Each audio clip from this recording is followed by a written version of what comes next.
Triple RB is what they're known by, are here recording as well. Okay?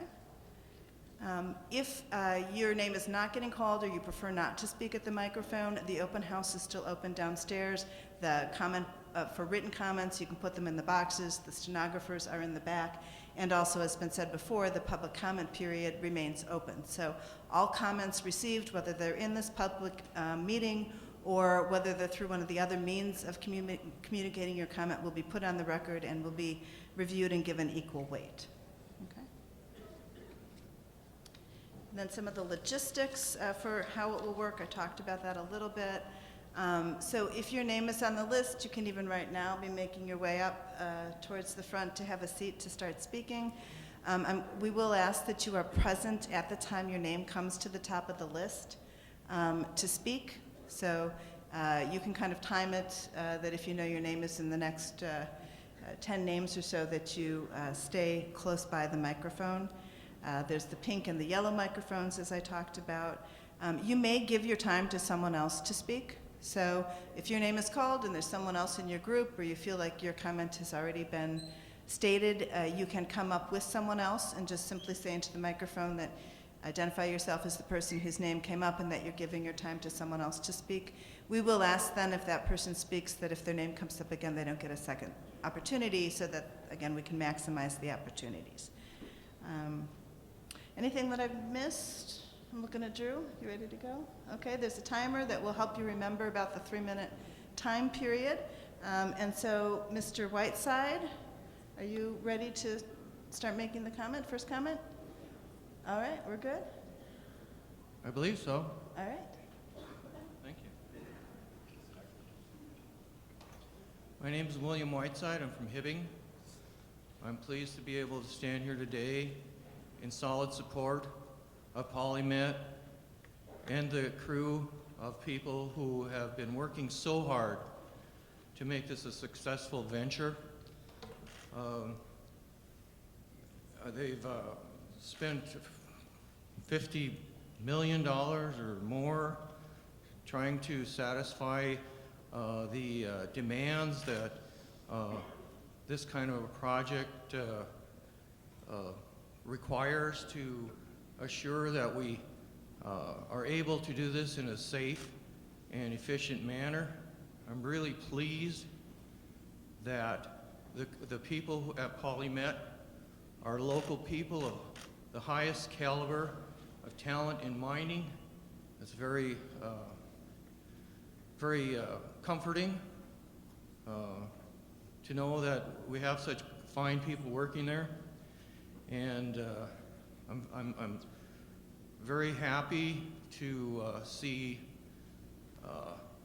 as we're looking forward, the huge amounts of money, the billions of dollars that are going to be available to the young people, not only of the Iron Range, not only of Duluth, northeast Minnesota, but all of Minnesota, to assure better educational opportunities, more solid infrastructure, better bridges,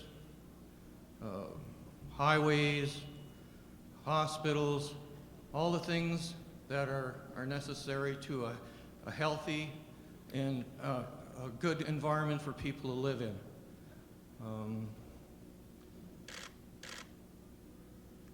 Still have a minute left.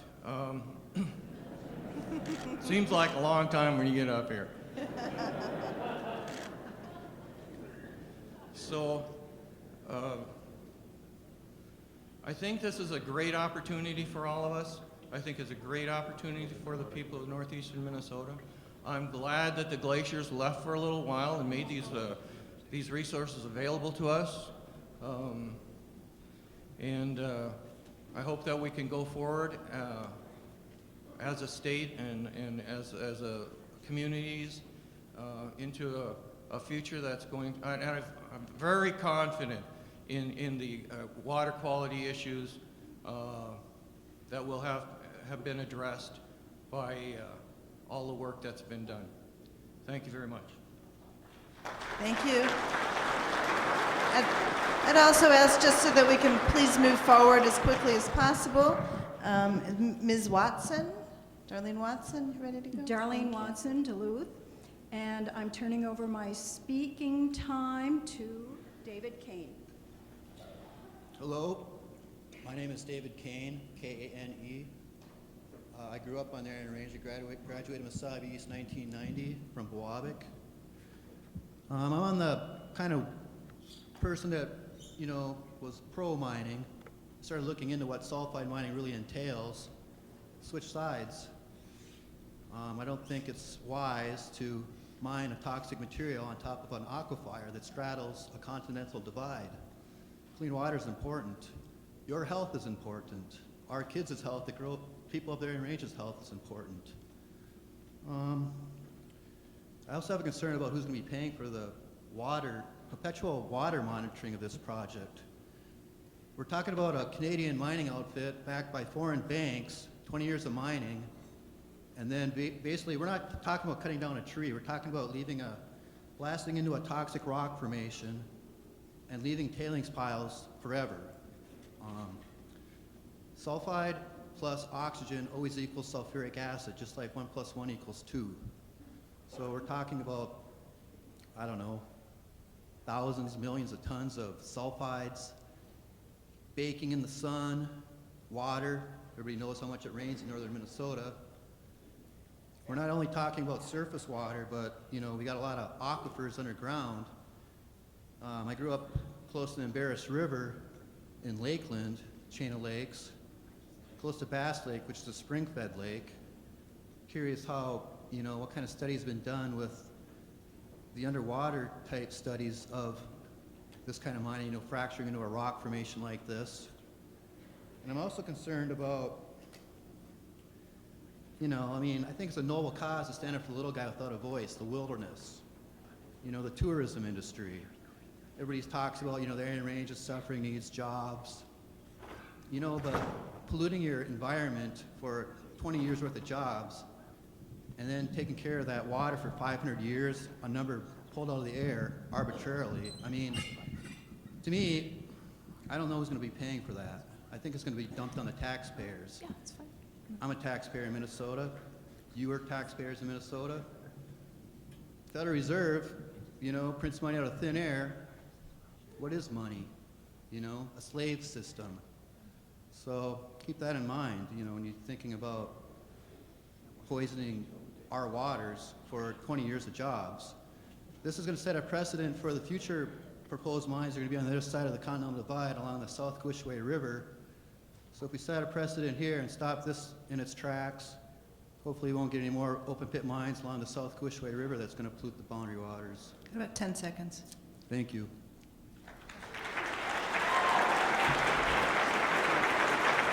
We're going to pass it right back to Ms. Ellie King. You ready to go? Hello, my name is Ellie King. Did you need us to spell that, or is that? It's okay. My name is Ellie King.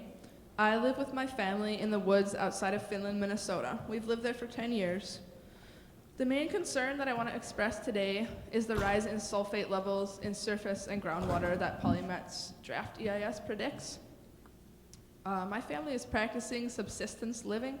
We currently harvest or grow 80% of our food, and we're also in process of 2 initiatives, wilderness guiding and wilderness education, for both financial sustenance and community service. Our harvesting takes us, as will our business ventures, all around the county, and I have neighbors and friends from White Lakes to Fond du Lac. My understanding is that any significant increase in sulfates in our water will inhibit the growth of wild rice, and that sulfates are a key component in the accumulation of mercury in fish. Fish and wild rice and ducks who live on rice as they migrate in the fall are food staples in my family's diet, as well as that of many others in my community. I have a real founded fear of them not being available to us anymore. And they are secondarily also important to our economic endeavors. While the EIS does speak to this issue, the means of controlling sulfates are dubious and incomplete. At best, I feel that further hydrological research and more developed, refined filtration systems need to be explored. Also, I have recent information that the base flow of the Partridge River was miscalculated for this EIS, And I don't think there's been time to investigate that yet, but I would ask of you that you investigate that, please. I'm also, thirdly, the acknowledged time span of hundreds of years of water treatment seems just impractical to me. I don't see how anyone can commit to that, and it seems like a recipe for taxpayer expense. And I'm also worried about the precedent that this project would set, because there's much larger, similar projects being explored. So if this is approved on this small level, I'm worried about transferring over. So, in summary, I guess I'm fearing that our communities over time will lose major food sources and a good slice of our economic potential.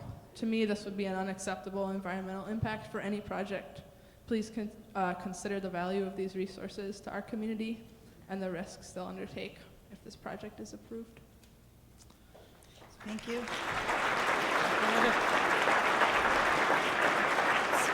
Mr. Scraba? Go ahead. Thank you. My name is Roger Skraba, S-K-R-A-B-A, Slovenian, from Ely, Minnesota. I rise in support of this SDIS, and I do that as a wilderness guide that makes my living in the wilderness. I need that to survive in northern Minnesota because there's so many jobs here. Not. But what I want to speak to about the tourism is we've always gotten along and we always will get along. We just have to tolerate each other. And as mayor of Ely, I used to have to listen to both sides and come to a decision. And if I pick one side and say the anti-mining people are absolutely correct and the mining people are wrong, I'm wrong. You have to look at it from both sides. There is a solution. And one of the solutions is, and I think all of us here, and I appreciate what this document is a science document. I don't have the knowledge to make these decisions. The regulatory agencies do. And I am trusting them. If they come out and say, it can't be done, the numbers can't prove it, then it can't be done. And we'll wait for another day when people are smarter and there's a better process. But as of right now, the process that they've applied for and are being scrutinized on, if it happens, it happens. It's not something that our passions can make it happen either way. The science is going to solve this problem. And we have to trust that science. And I trust the process. Whether it supports my beliefs or not, that's here nor there. But as a wilderness fishing guide, I am not concerned. I trust that the mining, when it happens, it's going to be done properly. And if it's not, then I'm out of a job. So I rise in support. One of the issues, the other thing I wanted to just discuss a little bit was the mercury content. The number is 1.3 nanograms. And one of the concerns I have about that, as, again, former mayor, we had a wastewater treatment plant, and we have to be concerned about our mercury that we put into the water. And I'm always kind of wondering about the stuff in the air. How do we measure that comes from foreign countries, from ourselves? And how does that go into this EIS? And I didn't catch it all. I don't know how that is measured. But I think we need to all look at that and use, if you guys already did the math on it and did the science, I appreciate that, but it's something that I'm concerned about, that maybe the standards that we set for ourselves are so high that it's not attainable. And I'm not saying that we should allow mercury. I'm saying we need to look at where is the point source. And if it is coming from the air, then we have to take that into an account and not just the point source. But I truly believe the process that we're going through right now is something that I can support. 10 seconds. And I hope we all can get together and find a common a thread for all of us. Thank you. Mr. David Freeman. Wait till the applause is a little quieter, and then you can go. There you go. Mr. Freeman, go ahead. My name is David Freeman from Ely, Minnesota. The following comments apply to the SDEIS and to the Clean Water Act, Section 404. The SDEIS is wholly inadequate in scores of respects to reflect the real environmental and economic costs of the proposed project. My comments focus on the inadequacy of the SDEIS with respects to the major socioeconomic costs of the proposed project, the perpetual treatment costs. An inescapable conclusion from the SDEIS is that the water treatment to remove toxic pollutants and the maintenance and monitoring of water treatment will require hundreds or thousands of years. The SDEIS is wholly inadequate to provide definitive information about the total cost of such treatment, the mechanisms for providing for requiring payment of and ensuring payment of such costs, and the socioeconomic costs to the people of Minnesota and the nation when it seems likely the mechanisms for ensuring payment are insufficient or fail entirely. The SDEIS acknowledges that toxic water pollution from mine sites, tailing piles, and waste piles will require treatment for a very long time. The mechanical water treatment is part of the model proposed to action for 200 years at the mine site and 500 years at the plant site. The SDEIS states that while the exact period is uncertain, quote, it is expected to be long-term, end quote. After noting that, quote, financial assurance would be required indefinitely, end quote. The SDEIS states in section 3.2.2.4 that, quote, the level of engineering, design, and planning required to calculate detailed financial assurance amounts is typically made available during the permitting process and was not available at the time that this SDEIS was prepared, end quote. Indeed, a major flaw in the project is that the cost of engineering, designing, planning, building, and maintaining the water treatment is unknowable. Any project for which the cost of the water treatment is unknowable, but according to the project proposer will be in the billions of dollars, should not be considered for approval by the state. It is irrational to believe that any water treatment facility or regime or corporation will last for hundreds of years, that any financial institution or instrument can provide credible guarantee for hundreds of years, and that there will be no catastrophic failure by humans or equipment over hundreds of years.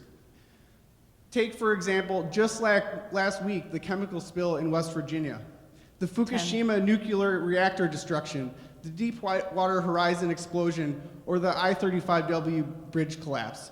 Thank you very much. Ms. Jane Whitledge, ready to go? I'm Jane Whitledge of Duluth. That's Whitledge.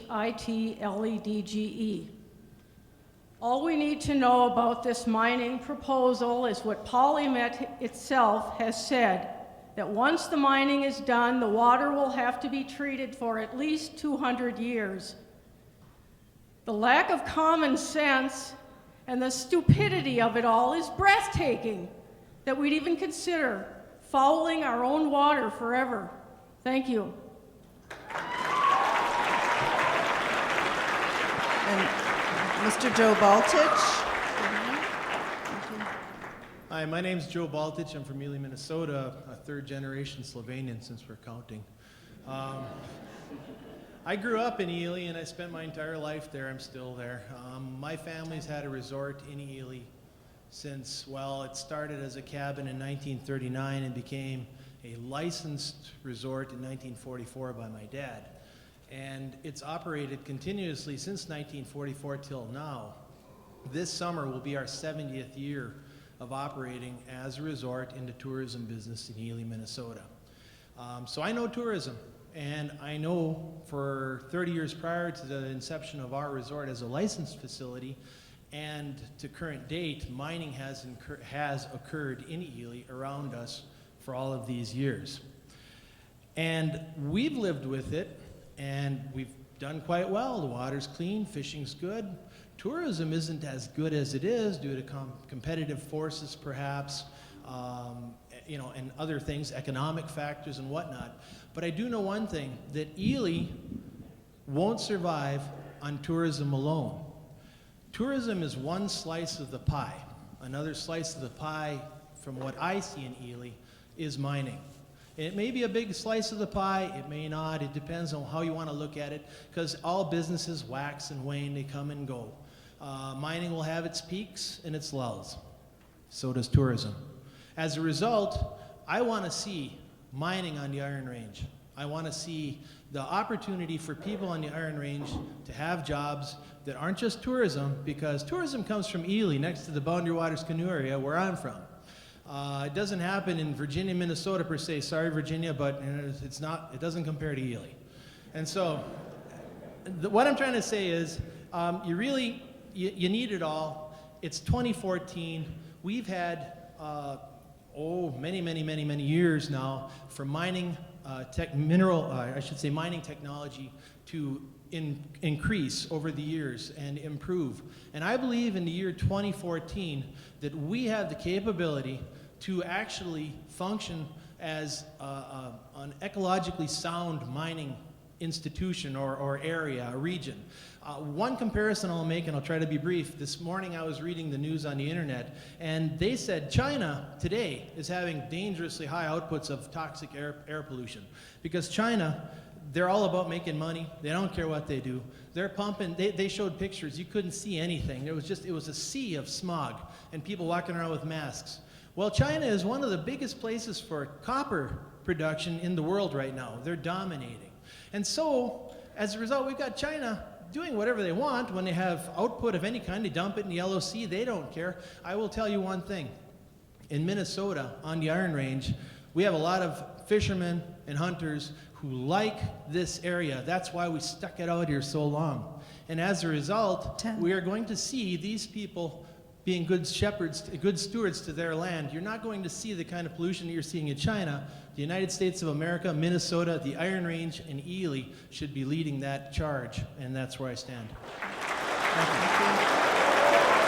We're going to move it, again, just so that we can keep as many speakers moving as possible.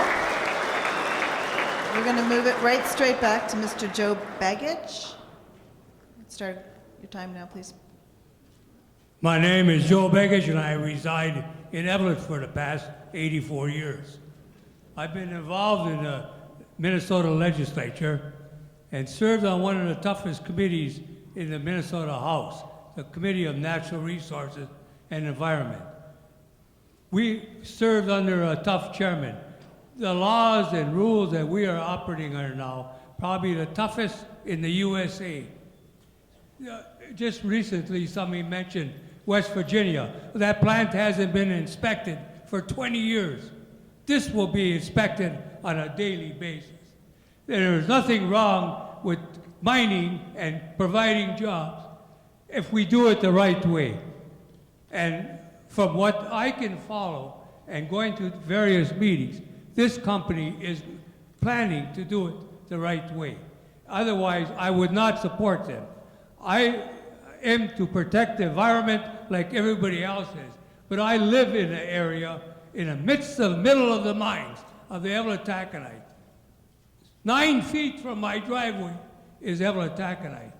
I don't have a problem. They live by their good rules. I live by my rules. There is no problem. Why can't we all get together and live the proper way and open that mine and provide long-paying jobs for our area, for our youngsters coming up that are graduating from school now?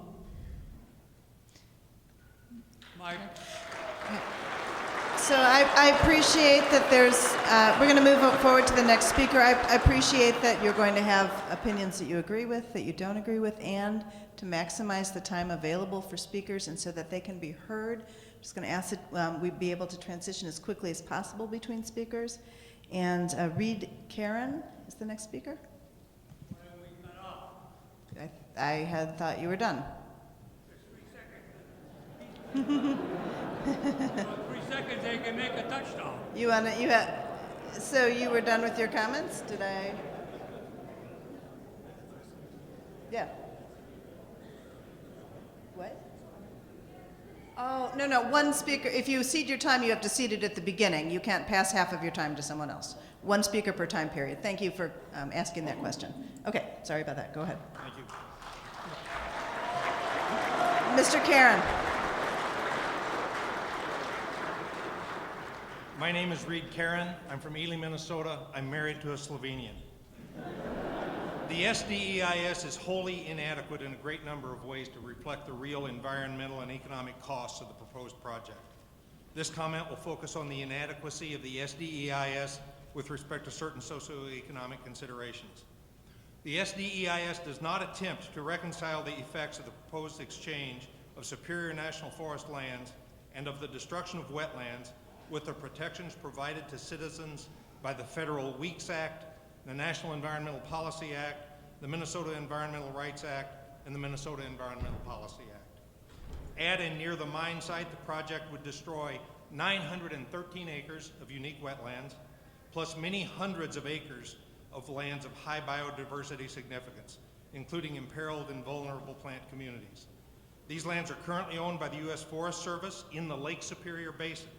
Virtually all of the wetlands mitigation is outside that basin at substantial distances from the habitat that would be fragmented and destroyed by the mine. The project would indirectly affect thousands of acres of other wetlands in the Partridge and Embarrass River watersheds by pollution and changes in hydrology. The SDEIS fails to address any mitigation of the great majority of this wetlands damage, except to say that damage would be monitored after permitting and additional compensation may be required. The SDEIS admits that allowing private surface mining would be inconsistent with U.S. Forest Service legal mandates for acquiring and managing these lands. The SDEIS fails to address adequately the socioeconomic cost of the loss of intact, contiguous existing habitat at the mine site, the relative value of the non-contiguous lands to be acquired in exchange. The currently intact landscape at the mine site has significant socioeconomic value for wildlife habitat, watershed protection, and carbon sequestration. The SDEIS does not explain how the Forest Service could abandon its responsibilities to manage the Weeks Act land for habitat and watershed protection and thereby inflict harm upon the socioeconomic well-being of citizens through the simple expedient of a land exchange that does not even pretend to provide replacement lands in the Lake Superior Basin. Further, the SDEIS is inadequate because of its failure to acknowledge that the proposed project ignores basic rights to a clean environment guaranteed by Minnesota law. It acknowledges that the project will destroy or impair thousands of acres of land, that it will pollute the water for at least hundreds of years, and that it will create other harmful environmental impacts such as air and noise pollution.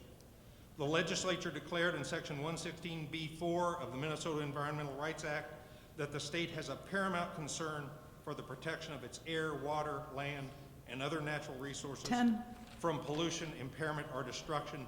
The statute explicitly states that economic considerations alone shall not constitute a defense to violations of the Environmental Rights Act. Thank you. Right. And again, just so we can move forward, I'm going to ask Ms. Anita Gille. Anita Gille, Gille, Duluth, Minnesota. I'm concerned about the water quality and especially regarding tailings. Polymet's tailings piles would be located on top of an old taconite tailings basin that was designed in the 1950s before there was environmental safeguards, and on top of streams to allow drainage through the tailings. If you go back and look at the draft Polymet EIS in figure 4.1.9, you can see that there are at least 3 streams running under the old LTV tailings site. One of those streams runs right under cells 1E and 2E, where they plan to dump the Polymet tailings, and then into Spring Mine Creek. Even when a stream is filled over, water is still flowing under the channel where it has been draining for thousands of years. And Spring Mine Creek is already impaired and for aquatic life as a result of past mining and has excessive levels of sulfate, aluminum, and mercury. The SDEIS just assumes that all tailings wastewater will seep into the north side where Polymet will have a row of pumps. But the SDEIS must specifically analyze impacts on water quality of seepage that would escape following historic stream drainage beneath the tailings basin. I also question the methodology used for creating the EIS and the summary document. I have attempted to read the summary, and I found it very unclear. My husband's a soil scientist. He had a hard time with it. How is a layperson supposed to understand what this is? And we know it's very complicated, however. And I can understand the ultimate levels of pollutants such as mercury and sulfide. And I would like to recommend a performance bond be required of Polymet to cover all damages to the environment. All right. And again, I appreciate that you may agree or disagree with statements made. We're trying to move quickly as possible through the speakers, so I'll ask you to hold applause. And Ms. Hillary Peterson, you ready to go? I'm Hillary Peterson. I'm from Sturgeon Lake. The proposed Polymet mine plan is not a good deal for Minnesota. Trading 500 years worth of water pollution for 20 years worth of jobs is irresponsible. Water from both the mine and processing plant will be contaminated with heavy metals and sulfides. Polymet initially stated they would capture all the contaminated water on the site and treat it before it was released. However, their own plan now shows that millions of gallons of polluted water will seep off the site before any treatment can be done. Minnesota law requires that sulfide mines be maintenance-free at closure. This means a mine site cannot be ongoing with pollution when it is closed. The waste rock generated by sulfide mining is the source of dangerous pollution that will, in at least one mining company's own acknowledgement, be toxic for thousands of years. Persistent pollution at sulfide mines will certainly require some sort of maintenance into perpetuity. The SDEIS is insufficient. There are still far too many unanswered crucial questions. We should not be willing to gamble with the future of northern Minnesota and condemn ourselves to 500 years of water pollution for 20 years worth of jobs. I ask that the DNR reject the SDEIS and protect the future of northern Minnesota. Mr. Mark Viviala, like this. My name is Mark Verhala. I'm a Finlander, like most of you out here. So, a list of the water quality impacts from Polymet mining. I am requesting the state and Minnesota deny the wetlands destruction permit. The Section 404 permit should be denied because Polymet's discharge would violate water quality standards, destroy animal and fish habitats, and threaten natural resources for centuries to come. Thank you. Mr. Ian Kimmer, ready to go? First of all, thank you for holding this hearing, put the time and effort into listening to people's concerns. Very much appreciate all the work that has gone into it over the last 8 years. And I want to invite our friends from northeastern Minnesota, in particular the Iron Range, to overwhelm our restaurants in Duluth tonight and patronize those establishments. Those bartenders will love their tips at the end of the night. All right. My first request, respectful request of the co-lead agencies, is that at over 2,100 pages, this document is an overwhelming conglomeration of information, and a lot of it is very difficult for a layperson or even many experts to understand. I first of all respectfully request that we extend from 90 days to 180 days the review period for people to take in the information, review it, and provide comments. Second of all, I would like to see a more complete delineation of how we are going to pay for the water treatment facility that will be required to run perpetually in order to make sure that the water discharged from the site is not polluting our northern Minnesota rivers, lakes, groundwater included. As it has been explained to me, often the financial assurance, as it is called, happens during the permitting stage. However, just because we've done something wrong before doesn't mean we should continue to do it.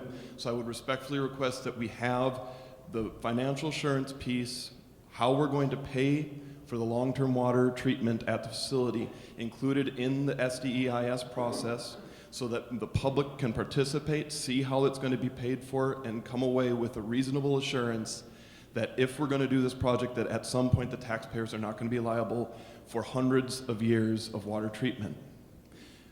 Additionally, there is some confusion in the SDEIS over the tax numbers. As it is right now, there doesn't appear to be any analysis behind the tax figures that are presented. In the original draft, it was something in the neighborhood of 1.5 million. It is now to 16 million. And there doesn't, as far as I understand it, the DNR did not do a tax analysis of the project. And I would like to see the state of Minnesota, having gone through the pull tab debacle, understand a little bit more what we're going to be seeing for the actual tax returns from this site. Because if we are also going to pay for it, I would like to see what's coming in. Finally, there seem to be some current conditions that are in the EIS that do not match what the actual monitoring stations read. And I would like to see that resolved, because as we are looking at the future modeling, and models are never completely accurate, however, they are good guidances, and some of the current conditions anticipated by the model conflict with what we see at actual monitoring stations in the field. Thank you so much. Now, Mr. Mark Fink, ready to go? Hi, my name is Mark Fink. I'm with the Center for Biological Diversity. I live here in Duluth. First thing I'd like to add what others have said, that Minnesota law requires that mines leave an area maintenance-free at the time of closure. For the Polymet mine, however, mechanical water treatment would be needed for more than 200 years after closure at the mine site and over 500 years at the plant site, which would be in violation of state law. Funding for mitigation is viewed under NEPA as critical for ensuring informed decision-making. Unfortunately, the EIS is completely silent as to how Polymet would fund the hundreds of years of mitigation, repair, and maintenance for the hundreds of years of pollution control. I believe it is unfair to impose on our grandchildren and future generations the responsibility to fund and maintain the water treatment plants that are going to be required at this site. I think it's also illogical to think there's not going to be water pollution problems for hundreds of years up at this site. The Clean Water Act does not allow permits to be issued where a discharge would cause or contribute to water quality violations. The areas downstream of the proposed site are already in violation of water quality standards, and therefore no more pollution can be allowed. The Clean Water Act sets forth a pretty straightforward program where you first need to clean up existing pollution before you can allow further pollution.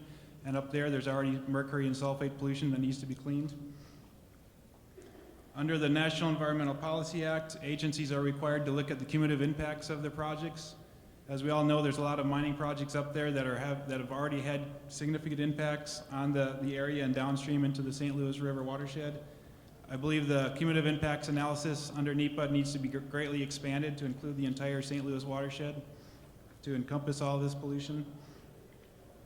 The National Environmental Policy Act cumulative impacts analysis for moose completely does not mention the species whatsoever. I think that's a glaring defect in the analysis. Moose are declining dramatically across the state and yet are not even mentioned in the EIS. So I believe both the SEIS and the 404 permit need to be rejected by the agencies and go back to the drawing board and come up with a better analysis or reject the permit outright. Thank you. And Melanie Lahr.